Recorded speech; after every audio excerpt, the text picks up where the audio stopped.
এক ভাই আমাকে প্রশ্ন করেছিল, বাবা মাকে কতখানি মেনে চলতে হবে। সে ইসলাম ধর্মের অনুসারী। একজন অমুসলিম মেয়ের সাথে তার সম্পর্ক। সেই অমুসলিম এখন ইসলাম গ্রহণ করেছে। সে এখন বুঝতে পেরেছে বিয়ের আগে সম্পর্ক ঠিক না, সে ভুল করেছে। তবে সে সেই রিভার্ট হওয়া মেয়েটাকে বিয়ে করতে চায়। তার বাবা মা এতে রাজি হচ্ছে না। তারা বলছে সমাজ কি বলবে, ইত্যাদি ইত্যাদি। সে এখন খুব ভয় পাচ্ছে। এরকম একটা ঘটনা ঘটেছিল যেখানে নবী ইব্রাহিম তার ছেলে ইসমাইলকে বলেছিলেন ইসমাইলের স্ত্রীকে তালাক দেওয়ার জন্য। ইসমাইল তালাক দিলেন। আর পবিত্র কোরআনের একটা আয়াত বলছে যে বাবা মার প্রতি উফ শব্দটাও বলো না। সে বলছে এখন সে সেই মেয়েটাকে বিয়ে করবে যার সাথে তার সম্পর্ক। এরকম অবস্থায় তার কি করা উচিত? ভাই প্রশ্ন করলেন যে বাবা মাকে কতখানি মেনে চলা উচিত। একটা ঘটনাও আপনি বললেন যে এক মুসলিমের সম্পর্ক অমুসলিম মেয়ের সাথে, সেই মেয়েটা ইসলাম গ্রহণ করেছে, কিন্তু ছেলের বাবা মা বলছে যে মেয়েটা অমুসলিম ছিল, এখন মুসলিম হয়েছে, সমাজ কি বলবে, সেজন্য বাবা মা আপত্তি করছে। এই ছেলে ইব্রাহিম আলাইহিস সালামের গল্প জানে, তিনি তার ছেলেকে বলেছিলেন স্ত্রীকে তালাক দিতে, আর বাবা মার প্রতি উপশব্দটা বলবে না। সূরা ইসরা অধ্যায় 17 আয়াত নাম্বার 23। সেই ছেলে এখন কি করবে? প্রশ্নের প্রথম অংশ, বাবা মাকে কতখানি মেনে চলা উচিত।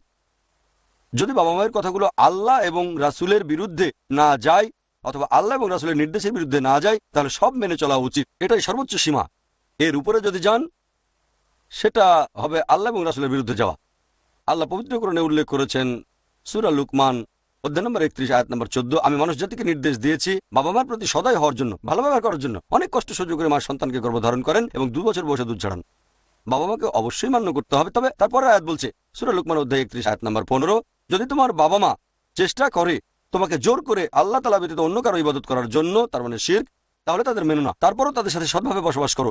এই কথাটা আবারও আছে সূরা আনকাবুতে অধ্যায় নম্বর 29 আয়াত নম্বর 8, আমি মানুষ জাতিকে নির্দেশ দিয়েছি বাবা মার প্রতি সদয় ব্যবহারের জন্য, কিন্তু বাবা মা যদি জিহাদ করে, চেষ্টা করে, জোর করে যাতে তুমি আল্লাহ ব্যতীত অন্য কারো ইবাদত করো যার সম্পর্কে তুমি কিছু জানো না, তাদের কথা মানবে না। যদি বাবা মায়ের কথা আল্লাহ এবং রাসূলের নির্দেশের বিরুদ্ধে না যায়, তাহলে সবকিছু মেনে চলতে হবে। এটাই হচ্ছে সর্বোচ্চ সীমা। এই সীমার পরেও যদি তাদের কথা মেনে চলেন আপনি, তাহলে আল্লাহর বিরুদ্ধে চলে যাচ্ছেন। আল্লাহ এবং রাসূলের প্রতি আনুগত্য বেশি থাকতে হবে। দ্বিতীয় পয়েন্ট, যে কথাটা আল্লাহ এবং রাসূলের বিরুদ্ধে যাচ্ছে না, যেটা বলছে আমরা কি তাহলে মানবো? হ্যাঁ, মানলে ভালো। তবে কিছু কিছু ক্ষেত্রে পরোক্ষভাবে বাবা মা হয়তো বিরুদ্ধে চলে যাচ্ছে। এখন আমি বলছি আপনার বন্ধুর ব্যাপারে, যার কথা বললেন, একজন মুসলিম, এখন তার সম্পর্ক অমুসলিম মেয়ের সাথে। সে এখন বুঝেছে এটা ভুল। একটা ভালো কাজ হচ্ছে, আলহামদুলিল্লাহ। ভুল করেছে, পরে বুঝতে পেরেছে সেটা ভুল, অনুশোচনা করবে। এখন সেই মেয়ে ইসলাম গ্রহণ করেছে, তবে বাবা মা সমাজকে খুব ভয় পাচ্ছে যে সবাই কি বলবে, তাই এখানে বিয়ে করো না। এটাই প্রশ্ন। 1 নম্বর পয়েন্ট, সম্পর্কের গভীরতা কেমন ছিল জানি না। যদি সেই সম্পর্ক হয়ে থাকে অনেক গভীর, আগে থেকেই ছিল শারীরিক সম্পর্ক, পবিত্র কোরআনের আয়াত বলছে তাদের বিয়ে করো না যারা ব্যভিচার করে। ব্যভিচার বিয়ে করবে ব্যভিচারিণীকে, পবিত্র কোরআনের আয়াত। যদি এমন কাউকে বিয়ে করো যে মুমিন নয়, সেটা তো শিরকের মতোই বিষয়। পরিস্থিতি যদি এরকম হয়, খবরের কাগজে অ্যাড দেন আমি একজন ব্যভিচারী, আমি এখানে ব্যভিচারীদের কাছ থেকে দরখাস্ত চাচ্ছি। ধরেন টাইমস অফ ইন্ডিয়ার ম্যাট্রিমোনিয়াল কলাম। ছেলেটা পাপ করেছে, পরে বুঝতেও পেরেছে, তারপর মেয়েটা ইসলাম গ্রহণ করেছে। এখন আমার মতে তারা বিয়ে করলে কোনো সমস্যা নেই। 1 নম্বর পয়েন্ট। অনেক ক্ষেত্রে সম্পর্কগুলো এতটা গভীর হয় না, তারা বাইরে বেরিয়ে ডেটিং ফিটিং করে ইত্যাদি। ছেলেটা যে ভুল করেছিল এ ব্যাপারে কোনো সন্দেহ নেই। তবে সেই মেয়ে যদি ইসলাম গ্রহণ করে ইসলামের সৌন্দর্য দেখে, আর এভাবে যদি সে হতে পারে সত্যিকারের মুমিনা, সত্যিকারের মুসলিমা, ইসলাম পালন করে। এখন ছেলেটা এমন কাউকে বিয়ে করতে চায় না যে মুসলিম পরিবারে জন্মেছে, একই রকম কাউকে সে পছন্দ করে এই মেয়েটাকে, কিন্তু বাবা মা আপত্তি করছে, সমাজ কি বলবে। তারা কিন্তু জিজ্ঞেস করছেন মেয়েটা আসলে ভালো কিনা। আমাদের নবী বলেছেন বিয়ের সময় যখন জীবনসঙ্গী বেছে নেবে সাধারণত 4টা জিনিস দেখবে। 1 নম্বর হচ্ছে সৌন্দর্য, 2 নম্বর সম্পদ, 3 নম্বর আভিজাত্য, 4র্থ হচ্ছে গুণ, আর সবচেয়ে সেরাটা গুণ। তাহলে সৌন্দর্য দেখাটা হারাম না, সম্পদ দেখা হারাম না, আভিজাত্য দেখাও হারাম না, তবে এদের মধ্যে শ্রেষ্ঠ হচ্ছে গুণ। এখন ছেলেটা যদি বোঝা আগে ভুল করেছিল আর মেয়েটা বেশি গুণী, ছেলেটা যদি তার বাবা মাকে যুক্তি দিয়ে বা অনুরোধ করে বোঝাতে সক্ষম হয়, সেটা ইসলামের জন্য ভালো। তার মানে সে মানছে কোরআন এবং সুন্নাহ। বাবা মাকে বুঝিয়ে রাজি করতে পারলে সবচেয়ে ভালো। বোঝানোর চেষ্টা করবেন কিন্তু তাদের অমান্য করবেন না, সেটাই সবচেয়ে ভালো। ব্যাপারটা যদি খুব চরমে পৌঁছায় তাহলে পরিস্থিতির উপর নির্ভর করবে। ধর্মাধার নিয়ম নেই যে মেনেই চলতে হবে বা মান্য করা যাবে না। একজন নবী তার ছেলেকে আদেশ দিয়েছিলেন, নবী ইব্রাহিম আলাইহিস সালাম আদেশ দিয়েছিলেন ছেলেকে। নবী কোনো আদেশ দিলে সেটা মানতেই হবে, কারণ আল্লাহ বলেছেন।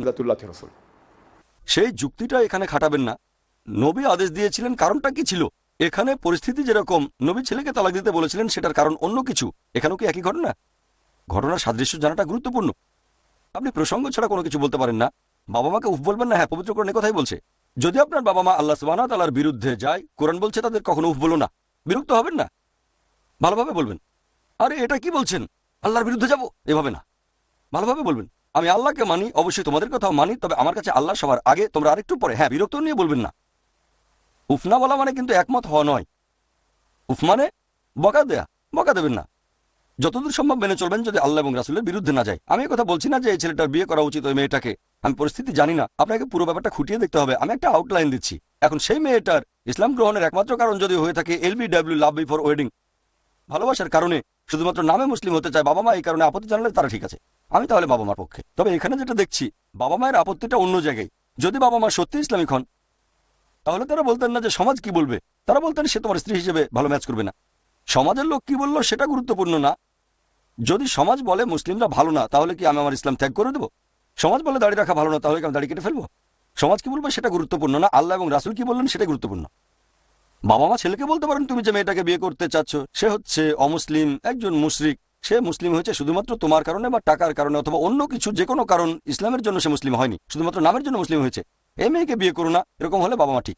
আপনার বন্ধু বিশেষজ্ঞ কারো পরামর্শ গ্রহণ করতে পারেন, আলোচনা করে একটা সিদ্ধান্তে আসা যাবে। আশা করি উত্তরটা পেয়েছেন। কোনো বোন কি প্রশ্ন করবেন?